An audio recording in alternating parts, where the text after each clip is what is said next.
Okay, everyone, we're back. Welcome to Coffee, Chaos, and Cash Flow. You are in season 5. Now, this is a cool season for a couple of different reasons.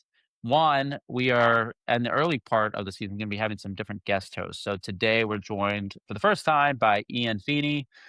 So it's him, myself, Mr. Yemi Ogunbashi, the OG. So we've got a nice little crew of co-hosts here. For our guest, if you are in the Central Kentucky area, you know him. If you know him, you love him. It's David Mhm. Hasler. And he's been on this show before. David, it's such a pleasure to have you back. One thing we're going to be doing in the season 5 is actually having a little bit deeper dive discussions with previous guests. So thanks so much for Okay, coming back on, David. We're my really pleasure. excited about this conversation. And how's your week been going? Not too bad. My wife and I just moved into a new house, and our did most of the minor work ourselves. So I'm sore, but happy to be in the new place. Let's go. Let's go. Go. Good stuff. There we go. All Congrats. right. That's awesome. Thank you. So today's topic is on the question of whether or not entrepreneurship can be taught. Now, David, when we had you on early on, we were talking about a lot of your previous experience in really, really high level finance. For those of you who didn't hear that episode, when I say high level finance, I'm talking about companies like Walmart, Procter and Gamble. These are not run of the mill small things people haven't heard of. these are the these are the big ones out there. Now, you did that for a long time, and you worked with a lot of founders and entrepreneurs for a good chunk of your career. So you have been active in that startup phase as well as the corporate finance. And now you're a lecturer at the University of Kentucky, specifically on entrepreneurship. So we're Right. kind of wrestling with this idea of the action, the grit behind running a startup, running the company for the first time, and the idea of getting taught in a classroom setting how to be an entrepreneur. What's happening here? And yeah, I mean, why don't you kick us off? So, David, we're just gonna jump right into it. There's that old saying, "Those who can't do, they teach." And the thing is that you've spent your career doing and at a very high level. So, what pulled you back to teaching? Like, is it always something you wanted to do, and it just kind of fell in your lap, or what happened? Yeah. So it's I would maybe flip that phrase around and say there are some people who do and some people who teach, and the best people do both. Right. And early on in my career, I had an experience where I had spent some time around an executive from Fuji Xerox during a presentation and just got inspired that great leaders should also be great teachers. And so I picked that skill set up and incorporated that into my leadership style. So it really worked hard to make sure that I could teach as well as lead at the same time. Good Okay. stuff. What would you say? Because obviously, I mean, you've done this at the high level, like corporate, but then there's also working with entrepreneurs. Do you feel like in the entrepreneurship education space, there's valuable content? Do you feel like a lot of it's snake oil? Is it kind of 50-50? Like, what separates the real thing from just like feel good platitudes? No, yeah, it's a good question. So it's you kind of, why teach it at all, right? So what some people would sometimes ask. Um, and the reality is that there's a tension there that's real. We can't deny the fact that there's a tension between those two statements, but it's a little bit of a false binary. Let me kind of walk you through it. We have this view that college can be slow and structured and risk averse, and that entrepreneurship is this sexy, fast, messy, improvisational world that people live in. And to some extent, that can be true. But the reality is that those two things are actually very complementary. They're somewhat codependent variables for a Mm, successful jaunt through the world of entrepreneurship. So think about education as this opportunity to improve your opportunity recognition and your confidence in the analysis that you do, having some things to look back on to say, hey, I did that the right way because that's what I learned in this class or in this boot camp. And studies actually show that when you have some form of education, it actually improves entrepreneurial intent. So your ability to mm, actually sort of go out and actually execute goes up when you have that knowledge to sort of shore up what you're doing. So the key is that it can be taught, but you can't do it all in lecture form, as you're probably sort of alluding to, Yemi, right? The hmm best programs have to combine some level of experience and education. Right. It's the build, measure, learn model. Failure is learning that you get from the lean startup. So think about education, entrepreneurship not as enemies. They're just different ways of reducing uncertainty. And the stronger founders know how to do both of those things. Whether they realize it or not, they're doing some form of learning, right? When you think about Steve Jobs, right? It's like, okay, visionary, there's people like him, we throw in that bucket. The reality is Steve Jobs is a pretty smart guy and he's read a lot. Sure. He's pretty well versed. And so whether he went to school or not, he's smart.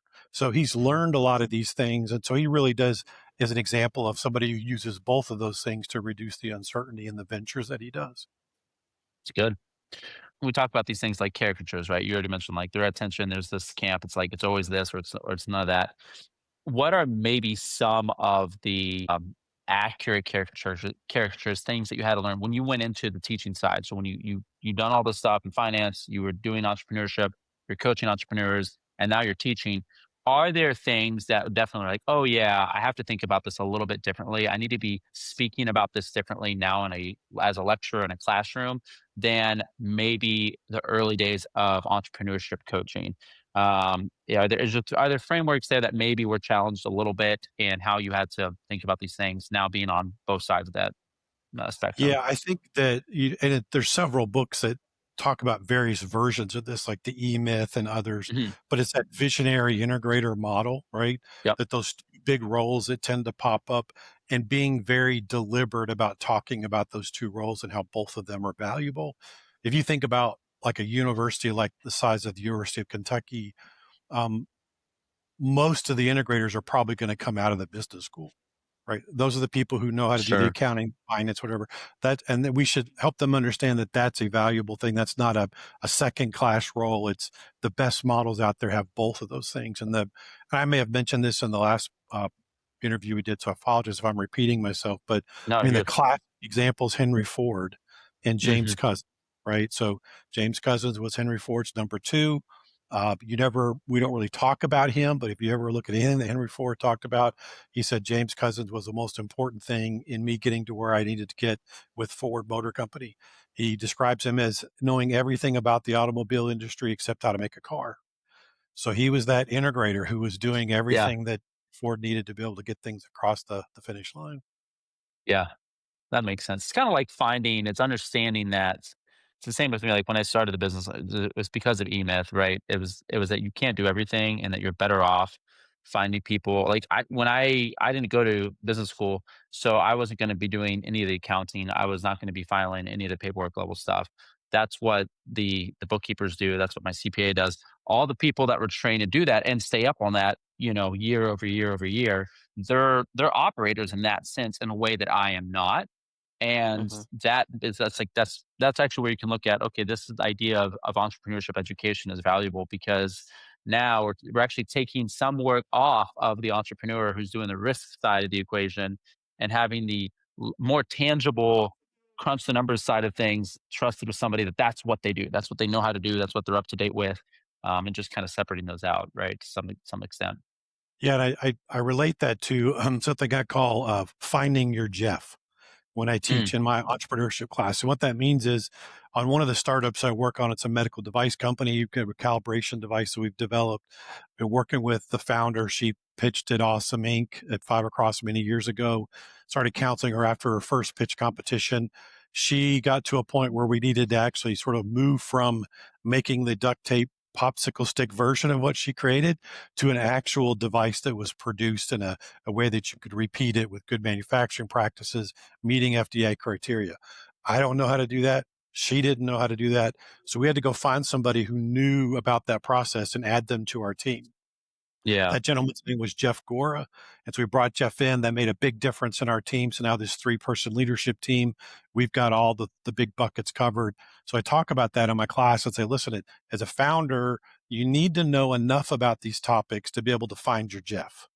Mm, Like I'd done some product development work in the past, being at Procter and Gamble. I knew a little bit about FDA stuff from a food background. So I knew what questions to ask. I don't know how to do what Jeff does, but I knew enough to ask the right questions to make sure I got a mm. really good Jeff. And I got a really good Jeff. So that's the point. We just want to make sure that founders know how to get a really good marketing person or a really good accountant. We don't want them to become accountants or marketing people. So the map sort of implies that an enormous amount of the startup process is teachable. framework for every phase, every round, every structure. So in your opinion, where you kind of draw the line in what's teachable and what can't be taught? Yeah, in terms of what's teachable, to keep in mind too that just reading a book or listening to a podcast is a form of learning as well, right? So there's many different ways to do it. But at some point, you do have to go do that thing. So you can't Mm, put everything into a book. And the way I position that ecosystem map that I developed is think about it as three simple questions. When you boil it all down, it's just three questions. Is there? Can I build it? And can I grow it and fund it? And that's what that entire sheet is all about. It's just all the yeah. details. So I like to explain it as this is my North Star that I teach from to make sure I don't miss anything, but it's a checklist to make sure that as I go through that journey, I don't leave anything out or leave anything behind. Mm. Even as a lecturer, I'm not an expert on all the things, all the boxes on that page. I probably know about 60, 70% of that stuff enough that I could have a good conversation. But some of that, I got to go find a Jeff to help me out because I don't know all of it. But the point Yeah. is, know what's there so you don't leave something out, like when you sort of go on your journey with your family.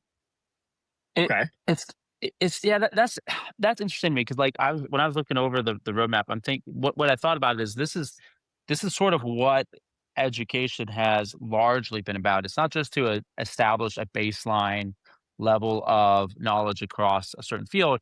It's taking the lid off as much as we can with some sort of structure, right? There's a lot that we don't know about, and if you're in a business, and you've got something as thorough as this roadmap. It's not that, yeah, you know all the answers to all the questions or that you have all the right context. It's that you know these are all of the big major items we're going to have to address at some point, right? And we at least need to get them out there so that as we come along, we have a structure to follow. We have something. So rather than just being totally surprised that in year two at this kind of growth, all of these different things are now going to need to be handled, right? Yeah, you weren't surprised. Its idea is reduce Yeah. uncertainty. That's the big task for any entrepreneur founder. Reduce uncertainty as much as you can. If you know it's coming, I may not know how to particularly handle it, but I know I got to start asking questions. So if you can keep from getting surprised by something, that's always a big win as a founder. For That's sure. super interesting. Yeah, thanks for sharing on that. And I guess sort of segueing again into more about the map. So there's a lot of phases that go into the map. It's funding, IP, team structure. For someone who's new to entrepreneurship, that can sort of be like a paralyzing experience. What steps would you recommend for someone who's just getting into this field, and how would you teach it without overwhelming someone on day one? Mm. Yeah, and again, it's back to those three questions I mentioned earlier. That's the way I start my classes, and I repeat those questions every class. I have a slide at the beginning that literally repeats those three questions because I don't want the students to lose track of that. It's just that simple. I mean, there's a lot of stuff we have to cover in entrepreneurship, but if you can remember, is there? Can I build it? Can I grow it and fund it? That's the universe of entrepreneurship. And so if you're checking in on those things mentally throughout your process, you're probably going to ask the right questions. So that's the way that's the method I use to keep from overwhelming people, especially when they first get started. To my initial read on it is that it seems fairly finance heavy. And so one thing that made me think is like, okay, well, this is David's background, right? He's been in finance, but also maybe it's just that this is such a big gap you see when it comes to startup founders, and you're emphasizing the finance side a little bit more. Because I think if you think of a big multi-billion-dollar corporation like Walmart, finance at that level, again, having not done it myself, I'm assuming it's a little bit more about discipline Radically and like different. Yeah. keeping, yeah, like you're dealing with margins at a grand scale. Startups, like when things that I've been a part of in the early stages, there's way more ambiguity. Like it's just like, man, we don't know yet. Like it could be a huge grand swing in month three. So is the finance side in particular something that you think founders are maybe less prepared for than other aspects of running a business, and that's why maybe you emphasize more? What's your read on that? Yeah, it's a little bit of one. That's the language I speak. That's the world I grew up in. So I know how to talk in that way. And I made a career out of being the bridge between the super smart guys and the marketing people, sort of being able to translate those two worlds. So I was often sort of taking numbers and telling stories with numbers. So that's kind of my career sort of best at. And then the other part of it is as I've gotten into the startup world here in the central Kentucky area and counseled people around the country, that is a piece that seems to be lacking the most, this ability to quantify your idea in a very simplistic way that other people can understand. And I Mm, actually spend a lot of time telling people, listen, the top line is the most important piece. If you can put together a really good model for your top line with 4 or 5 non-financial metrics, like people walking across the threshold, how many things are they putting in their basket, those kinds of things, right? If you build a really good top line, solid top line, you can connect the rest of your P&L to all of those variables. And then your mm, entire model just kind of moves as your business changes, because as a startup, you're going to pivot and change and be wrong all the time. And if you've got this sort of static model that isn't connected to what you do or the behaviors that you have, it's going to be really hard for you to keep it updated. And so I do spend a lot of time sort of talking about that, because again, that's the language I speak, but also it seems to be the place where there's the biggest gap, in my opinion. yeah. One of the things that I saw about the map was that there are different dollar figures for Kentucky versus, general numbers. Mm. And so, pre-seed like is 0 to 50,000 here in Kentucky versus 0 to 300 elsewhere. Like, what does the startup advice, like as far as the coastal areas, what do they get wrong about a place like Kentucky, in the quote Mm. unquote flyover country?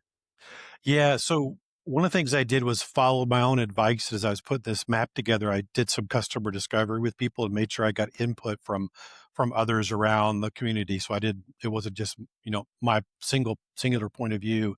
And that was one thing that got teased out through those conversations with people as I was trying to refine this and get the model really together. And this understanding that there was a big difference. And part of it is, and this is more from a perspective of those numbers are about the funders themselves, people giving the money.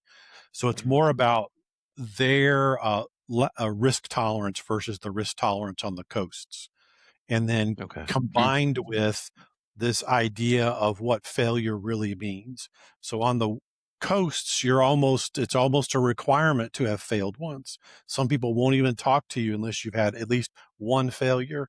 In the Midwest, we tend to be a little risk averse, and sometimes we don't like to talk to people Yeah. who've flopped on a business, and that can also impact those numbers as well. So I think it's a combination of, the risk adverse nature of what goes on, and then the reality is we just don't have a ton of really, really rich people in Kentucky either. So their checks just tend to be just a little bit smaller than we have on the coasts.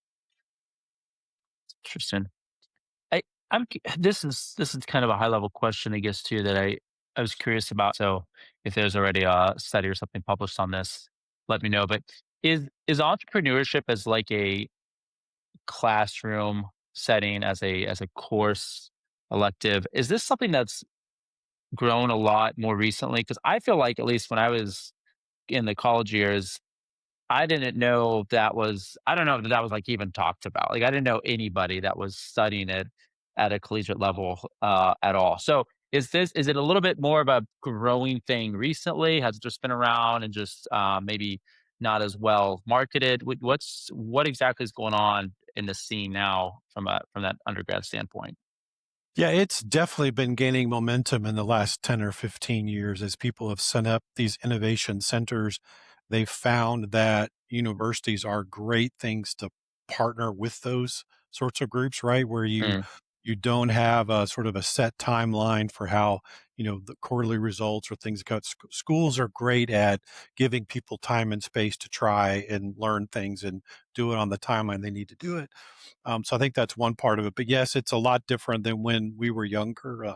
We are, at least at the University of Kentucky, getting actually requests from students now about, hey, what can you tell us about entrepreneurships? We've had 2 or 3 high schools come in already just to learn about that and what we offer.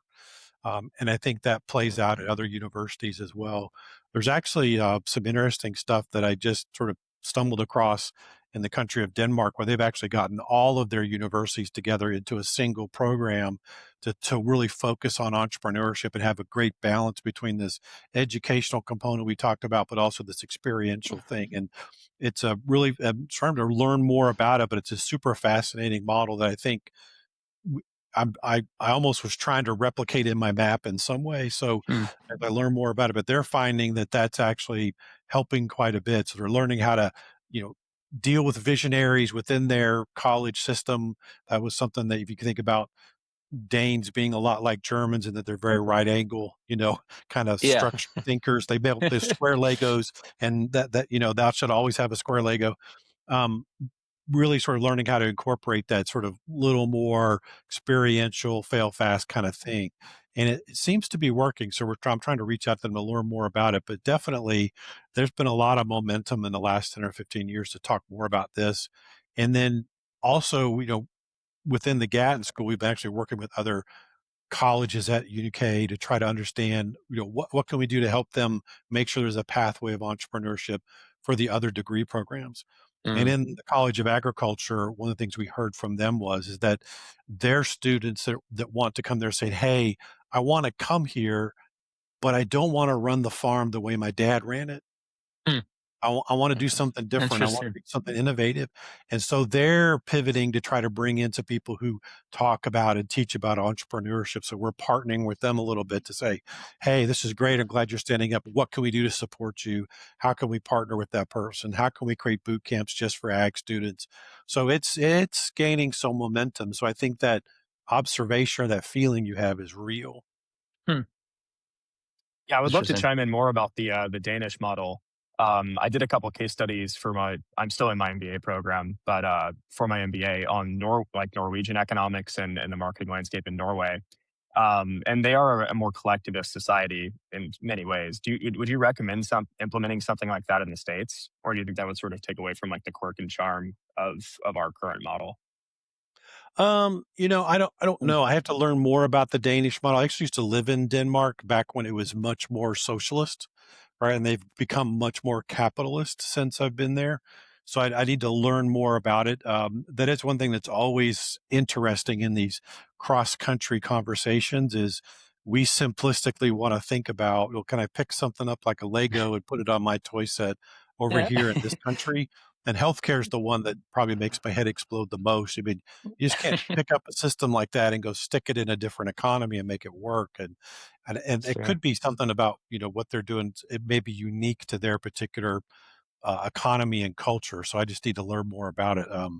But I think definitely more collaboration across the ecosystem is always a good thing, regardless of the economy that you're in. So that's the thing that perked my interest was their Hmm. collaboration across all those universities and say, okay, let's think about it as one big system and let's leverage our mass to make sure that people are getting placed in startups and Hmm. getting the right kinds of education across the whole ecosystem. Thanks for sharing. That's awesome. Yep. Collaboration seems to be again another one of those topics that, along with this idea of like being educated in entrepreneurship, that seems somewhat novel, like in the business realm. Because again, years ago, it was kind of like, if you opened up a store and your competitor was down the road, like you guys were essentially enemies, right? It's like you're all competing for the same market. There's this like, certain tension. Like, I mean, I hate the guy, but like he's in my space, and I feel like even within my own market here in Lexington and elsewhere, I've seen a lot more of this. I think the market's probably big enough. Is that maybe a byproduct that's fallen through because entrepreneurship has become more involved in the academic standpoint, and so it's already naturally more collaborative? Or again, this is very theoretical, I guess, but or is like the growing interest in collaborating from a business standpoint prompting the growth of interest in the academic front? Like, I don't even know if it's a chicken or egg question to begin with, but it's just interesting because I feel like both of those things are much more recent than they were a couple of decades ago.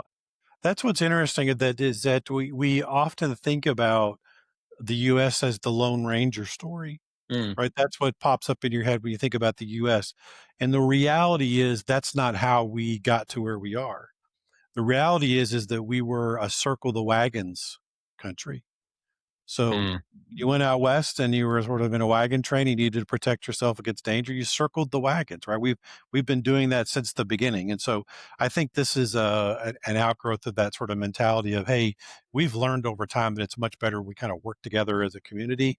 And to your point, especially in a place like Kentucky, there's enough white space for all of us, right? And I think it's really important within our state because we need small business in order to solve any of our economic growth initiatives.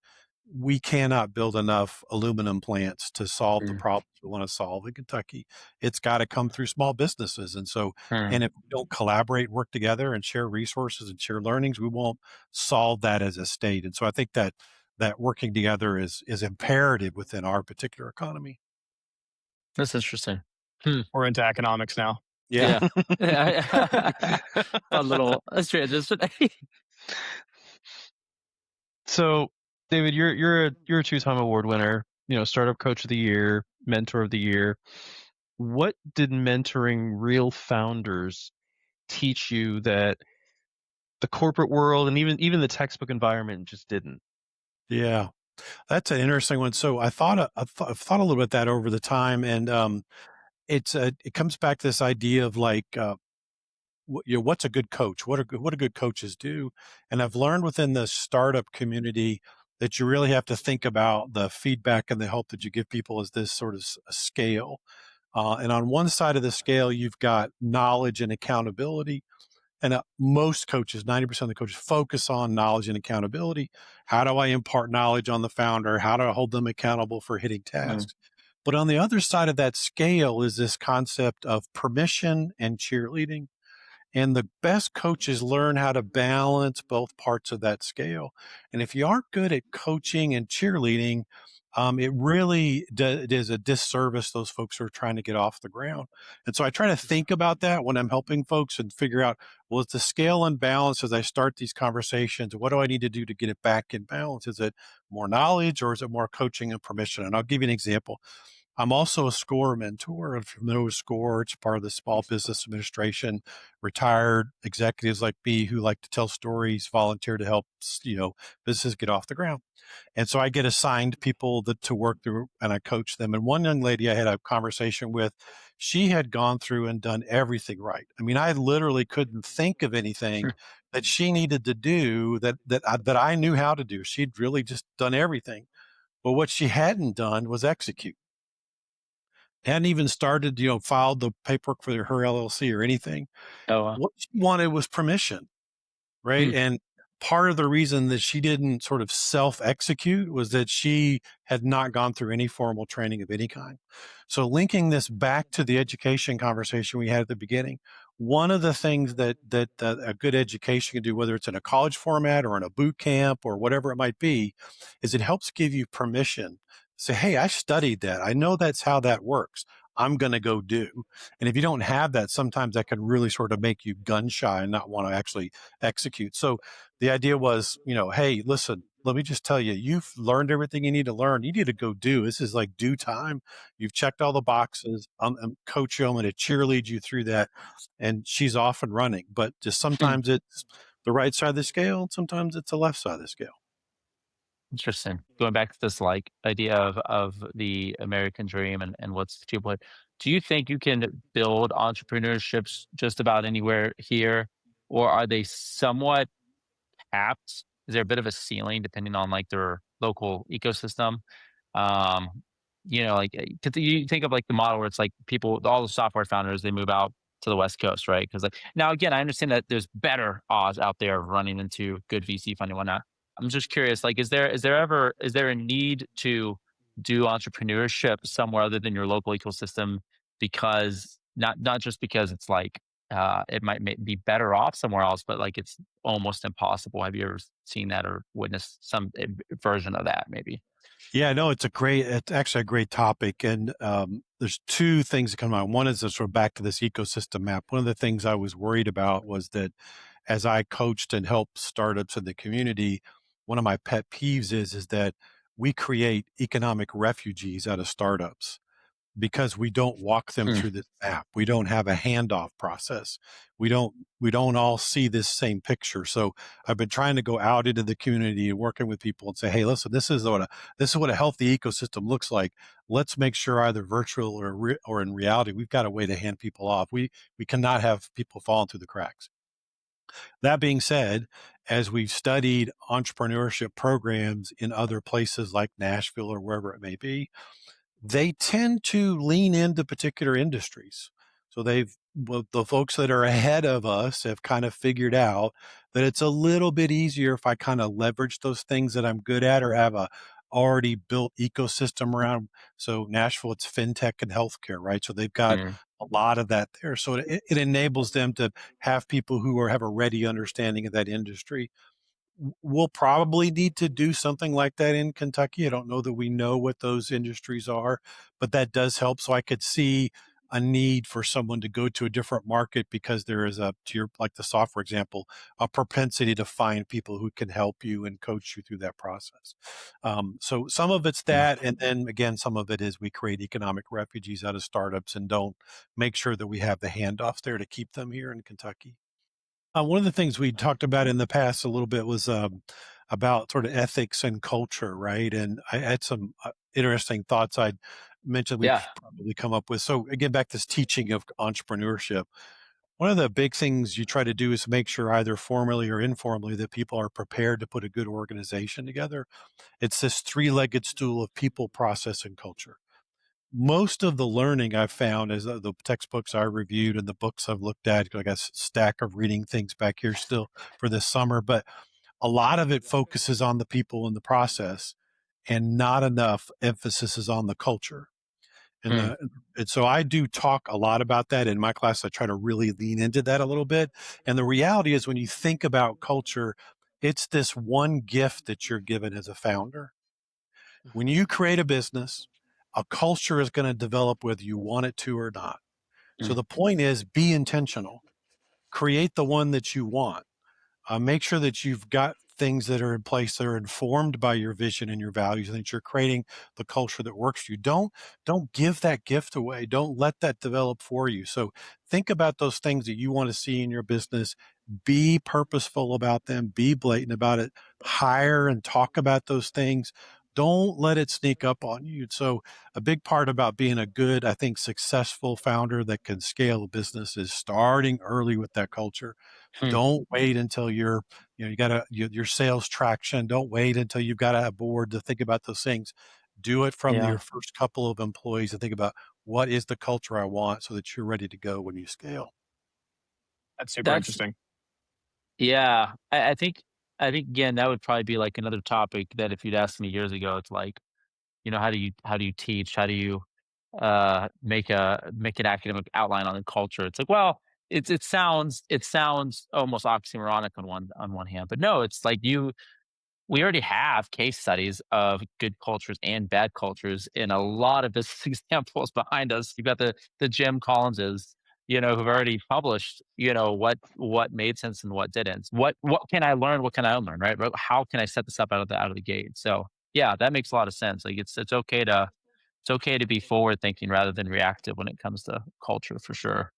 Yeah, and again, not trying to turn you into an HR expert, right? Right. We just Yeah. want to Right. make sure, right, that thinking about culture and being purposeful about it. And what are those things like the artifacts that exist within cultures like the Walmart cheer and things like that, right? And then those unwritten rules that you don't know about that show up in businesses, and how do you put those together?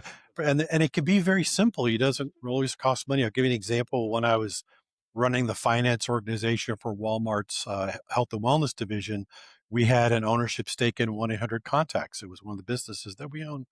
And I went out to go visit that business, and they had sort of this, sea of cubicles for people who were manning the phones. And when you looked at all those cubicles, there were a bunch of balloons that were hanging up, Mm. sticking up from cubicles, and there was no pattern to them. So I said, "Hey, Superintendent, what are the balloons about?" So, well, they said, "Here's this part of our culture. What happens when you get a positive report back from somebody? We go over the thing, we pop a balloon up, and we stick it on your cubicle so that everybody could see you got a positive piece of feedback, right?" How much does that cost them? They had Interesting. to get a little Yeah. tank, they had to get some balloons. So maybe that cost them maybe 20, $30 a week, but it was this Hmm. huge motivator for the team. They Hmm. also had, free breakfast. They said, "You bring your cereal in, we'll make sure that there's milk and juice and stuff." And so I had this really cool breakfast culture. And so people were used to coming to work early and eating breakfast together. And it was a way that they shared information. So there's all That's kinds of cool. fun things you can do to build a positive, effective culture that don't cost money. Well, Love milk costs some money, Yeah, not too much. especially now. Ugh. $3 a pop. David, as we're kind of like wrapping things up here, I'm curious, having taught now for a little bit, and being able to, again, see how entrepreneurship is looked at in the educational landscape, maybe in other places. What's something that you might discard from the way universities are teaching entrepreneurship? Like, if there is something you could admit, like, hey, we need you all, if you're going to start doing this and you're really going to put emphasis on entrepreneurship as an elective, as something that young college students can learn. Here's what not to talk about. Yeah, that's an interesting one as I sort of planning out the fall semester, putting my syllabi together and writing a new course that we're developing around sort of like this, how do you build it kind of question that I mentioned earlier. And I think it's not so much a what question as a how question. I think in some instances, there's too much of an emphasis on the case studies, trying to dissect them as these feel good things. And I think it's not that we shouldn't be using those case studies. I think we just should be using them in a different way. And I'll give you an example. The Airbnb case study, right? Where you sort of listen, if you go listen to that podcast from How I Built This, apologize, I mentioned a different podcast on your podcast, but You're okay. That's a great The podcast, market, though. the market's large enough. right. So Yeah. you Guy could Raj, look is at that his that. name? You can look at Something like that that. case study as this inspirational, somebody won, a lot of grit, crazy tactics, and most people will take that away from that case study. That's what they'll see. But I think we should be more deliberate about it and say, listen, it's a learning opportunity. Where could they have gotten? Could they have gotten there faster had they sort of learned some of these things we want them to understand? An example is when they got very far into this process and eventually got in to the Y Combinator, their sponsor said, you got to go to New York and do your customer discovery. They go to New York, do the customer discovery. It's a big turning point for their business. But by then they'd already had 3 iterations of their software, right? Why wasn't the customer discovery earlier? Why did it take so long to do that?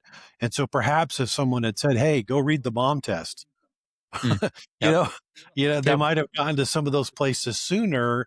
Now they still ended up in a great place, right? But maybe the road was a little bit harder. So I think this idea of looking at case studies not as these inspirational grit, go sort of run through a brick wall, never give up stories, which is what we oftentimes use them for. Right. It's dissecting them and saying, hey, it's great that they were successful, but there's some stuff they probably could have done a little bit better. Let's relate it back to these books they were doing. Um, Mm. and, and just one quick point I'll mention about the classes I teach. I actually try to do them, Yeah. take a little different angle when it comes to AI. So instead of avoiding it or dancing around it or assuming that it's not there and telling students not to teach, I actually work it into the class. So I use it as a tool to get through a lot of books really quickly. So in my 400 level course, I actually assign them 12 books, but Mm. I want them to do an AI summary, an 8-page summary of it. So go to, Perplexity or go to that tool that you use and Sure. tell it to write you an 8-page summary of Crossing the Chasm. Okay. Bring that to class. We're all going to talk about it. We'll do an exercise. We'll learn about it. In that way, I get them through 12 books rather than the 2 or 3 you might do in a Yeah. single semester. And so Huh. doing some creative things to sort of get at these case studies faster is also something that we need to do is embrace things like AI. That's the fun version of I have so many Ooh. questions on this topic that Yes. if I ask them, we're not going to be off this call anytime soon. So I'm going to Well, refrain. But yeah, that's a great topic. Yeah. I think that's such a cool version of like move fast and break things that you're like sort of taking and introducing into the academic landscape there, which is like, yeah, actually no, like this is a good, like, let's, rather than avoid the thing and say, oh, it's going to be really bad and screw everybody up. It's like, wow, well, let's leverage it and see if we can speed Yeah, people along a little bit. Yeah, exactly. that's awesome. That's awesome. Well, David, this has been a ton of fun. Thanks again for round two. Man, I enjoy any opportunity to get to pick your brain in general. So I appreciate you coming back on here and diving into this topic a little bit with us. Obviously, I think everybody knows you can be followed on LinkedIn. I'm guessing that's still the preferred method for connecting with people. Yep. For at least for us Okay. old guys anyway. Yeah. Hey, I try to stay pretty active, so I on LinkedIn. Yeah, it's a growing young demographic. There we go. All right. No, I'm a big fan of Aram. So, I'm doing this instead of watching a soccer match. So that should show you how much I Oh care man. about your Whoa. podcast. This better do well. I also have He thoughts really on likes you, that, but I'm Aram. also going to refrain on commenting on that. Yeah, Ian's Yeah, a I'm big also soccer guy. missing You're this soccer probably game. also. I was gonna say, yeah. I was gonna say he's my gosh, I've debts I owe to too many people now. You must watch soccer with me, Aram. That's Yeah. right. Well, thanks so much, David. Hope you have Thank a you, David. fantastic week ahead. Thanks for sharing your wisdom here with everybody today, and try to stay as cool as possible in these blistering temperatures. Yeah, my pleasure. Thanks again for having me Great to on. meet you, David. Nice to meet Thank you, you, All David. David. right. Good to see you, Yemi. Cheers. Good to Cheers. see you. See you guys.